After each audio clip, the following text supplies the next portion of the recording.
What is going on? Welcome to the pod. Today we are chatting about the issues that pop up around food tracking apps like MyFitnessPal and Chronometer, among many others, in the context of fat loss.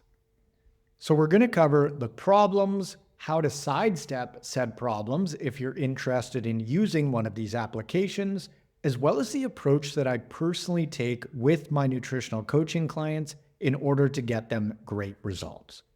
Right off the bat, if I had a nickel for every time that I've heard a variation of the following statement, I'd have more than a few nickels. I'm eating X number of calories, and that number is always extremely low relative to the person's body weight that I'm chatting with, and I'm not losing fat. For example, just the other day, I received a message from someone on social media who shared with me that they are 265 pounds, eating 2,000 calories per day, according to their tracking app, and not losing fat. For reference, that is incredibly low for someone that size.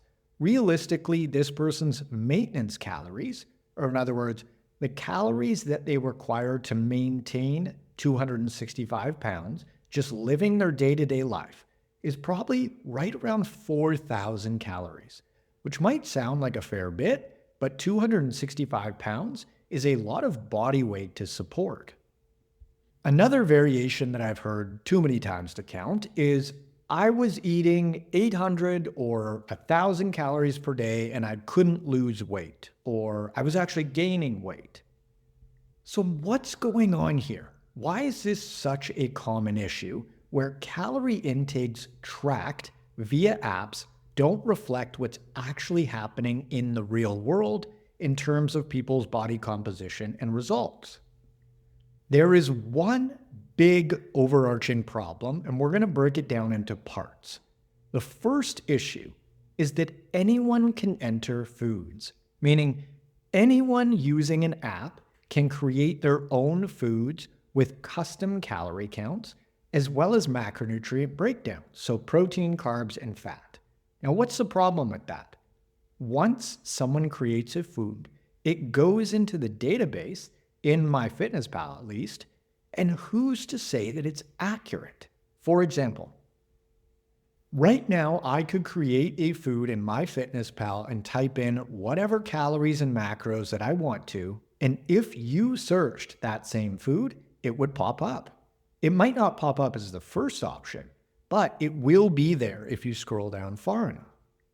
The second issue is a bit of a funny one, and it's that when folks search a food, there are a plethora of options to choose from, and many of their calorie counts, as well as macronutrient breakdowns, are different, just like we mentioned. The kicker is, people will often just pick the option that they see that happens to have the lowest number of calories per serving size. And the reason that they do that is because they want to eat more food, which is entirely understandable. However, if someone searches a food and one option says that it's 500 calories per serving, and the other option says that it's 350 calories per serving, a lot of people will just go with the 350 calorie option simply because it's lower. And that's totally fine if it's accurate. But if it's not accurate, all of a sudden their calorie count is now off by 150 from only one item. And you may be thinking, well, 150 calories, whatever, no big deal. And okay, but that's assuming that that's the only inaccurate thing that was entered, meaning these little incongruencies really add up over the course of days, weeks, and months. And all of a sudden, you think that you're eating like 1,500 calories daily, but it's something like 2,500 plus. The third issue is related to cooked versus uncooked foods. For example, if you type in something like whole wheat pasta, there are going to be a ton of options to choose from. And the kicker is that some options are going to be cooked measurements and others are going to be pre-cooked measurements. And they are drastically different in terms of their calorie count. However, if you don't know that, or it doesn't say on that specific entry, it's just a shot in dark as far as whether you happen to pick the right one or not. And this applies to a lot of foods. The fourth issue is the actual portioning itself. And if you're not using a food scale, man, you straight up just don't know how much you're eating, plain and simple. It's like, it was a tablespoon of peanut butter. Was it though? Was it 16 grams, which is how much a tablespoon of nut butter weighs? Or was it closer to like 60 grams? That may not sound like a huge difference, but the gap between 16 grams and 60 grams of nut butter is almost 400 calories. And I've seen enough folks on social media adding a quote unquote tablespoon of nut butter to their meal to know that unless they are physically weighing it, it's almost always a lot more than that. This isn't just relevant to peanut butter. It's relevant to every single food that you're entering because if it's not weighed or measured, you just don't know. The fifth problem is a simple one, but it's actually the most insidious, and it's just straight up forgetting to track things that you ate. Literally just foods that don't make it into the app. This is outrageously common just because it's easier to forget. I mean, I've been there. If tracking isn't a habit for you, you're almost certainly going to forget to log some stuff. A lot of people will play the remembering game and log at the end of the day or the following morning, or even worse, at the end of the week. They'll be like, oh, I had X, Y, and Z, and it was this, and this portion. It is honestly just a shit show because our memories are so far from perfect. The sixth issue, weekends. Oh boy. I used to track via MyFitnessPal religiously, and I've looked back in the app at times just to see what I was eating at a specific point, and there are quite a few weeks where Monday to Friday afternoon is logged really nicely, and then the weekend is just completely blank. Arguably, the weekends might even be more important to track than the weekdays purely from a behavioral and societal structure standpoint. Most people eat and drink a lot more on the weekends than they do during the week. And so this means that there's even more room for error. The seventh issue is neglecting to log things like alcohol, sauces, dressings, nibbles while you're cooking, bits and bites of your kids' food if you happen to have them. All of this stuff is seemingly minor in the moment, but adds up really quickly big picture. I like to think about little things that don't seem like much at the time, like coffee. Buying a $5 to $10 coffee daily en route to work, depending on how fancy your order is, doesn't seem like much in the moment.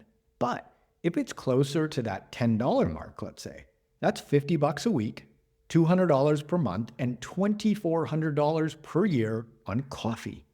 That's easily a week-long vacation each and every year. I personally love coffee and I think that it's worth every penny, but that's not the point. The point is little things add up and they add up fast. Oh, and just as a side note, I've worked with a lot of fitness professionals to help them lose fat and get healthier. And honestly, they are usually not much better at tracking than quote unquote regular folks, which might be surprising, but a lot of personal trainers, for example, know shockingly little about nutrition just because it's not their wheelhouse. They know training, but they don't know diet, and diet is infinitely more complex. I've done both. I did personal training alongside my nutritional coaching for the first 7 years that I had my business, and nutritional coaching requires way more knowledge and skill, and that's not a slight to trainers, it's just true. Issue number 8. Food tracking apps don't account for food quality. Now, Chronometer does have a lot more info in terms of vitamins and minerals consumed.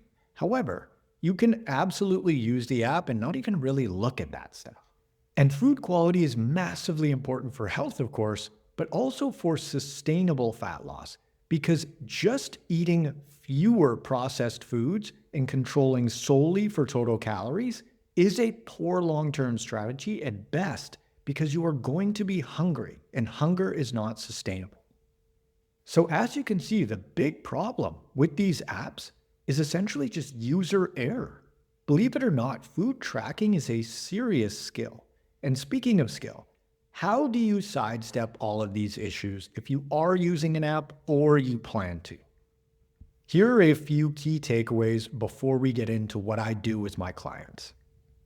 1, your body never lies. Meaning, if your app says that you're in a calorie deficit, which is required to lose fat, yet you are not losing fat, there is nothing wrong with your body or your metabolism. There is a tracking issue because you can't not lose fat in a calorie deficit. It's physiologically impossible. 2, practice tracking. Like I just mentioned, it is a skill, and so the more you do it, the better and better you'll get at it. 3, educate yourself on various calorie counts of foods so that when you type something into the app, you roughly know what sort of calorie range that food is going to be in, because if you have no clue, it's a shot in the dark. How should you do that? I'd recommend just Googling exactly what food you're entering. For example, if you're having salmon for dinner and you don't know the calorie count, type into Google how many calories are in, let's say, 150 grams of cooked wild-caught salmon, and then simply reference that count in your app. You can do this for any and all foods. I wouldn't recommend just taking the lowest calorie entry that you come across because remember, your goal is fat loss. And so you're really not fooling anyone because revert to takeaway number 1, the body never lies. And so you either get results or you don't, no matter what your app says. 4, be sure that you're tracking in the correct form. So cooked versus uncooked foods, for example, and also stay mindful of serving sizes and units. So whether it be grams, ounces, or whatever, just be sure that your app is reflecting the proper measurement unit. 5, track absolutely everything, alcohol included. And I'd recommend logging everything before you actually consume it, because this is the best way to take the forgetting element out of the equation. So as you're making dinner, let's say, log it before you start eating. It is far harder to forget this way. 6, track for at least 10 days because we want a weekend in there, not just a Monday morning to Friday afternoon setup. 7, emphasize food quality even if you are using an app like MyFitnessPal because we want to go about this in both a healthful way and a sustainable way. Okay, so what do I do with my clients? Very few of my clients actually use tracking apps, and they don't follow set meal plans either, in the sense that it's not eggs and oatmeal for breakfast 7 days a week. I use a hybrid structure. And so my clients have dozens and dozens of protein, carb, fat, and fruit options to choose from at any given meal. And their specific portions are written into their programs based on their goals, preferences, priorities, schedules, etc. So they literally have thousands of meal combinations to choose from, but we're also sure to account for the portion piece, and so those are detailed too. We focus on movement, sleep, and stress management as well, because while nutrition is the key for fat loss and body composition, without a doubt, movement, sleep, and stress management are essential components that complement the nutrition piece really nicely and play a huge role in big picture health, of course. I think that tracking your food, whether you use an app, taking photos of your meals, or even just using good old-fashioned pen and paper, is an awesome exercise to increase food awareness. And it doesn't have to be a 24/7, 365 thing.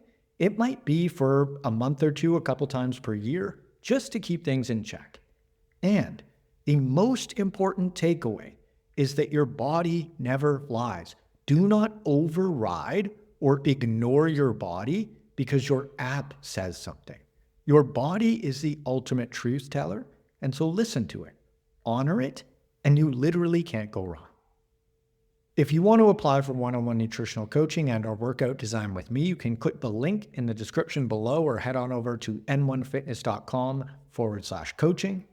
If you're finding this info helpful and you'd like to, feel free to leave the pod a review on your favorite podcast platform. And you can follow me on Instagram. I'm at N1Fitness, on TikTok, the N1Fitness, and on YouTube, Marcus Sadu /N1Fitness. If you want to stay up to date on the newest episode releases, you can hit the subscribe button. Thanks for tuning in. I hope that you found this episode useful, and I will catch you on the next one. See ya.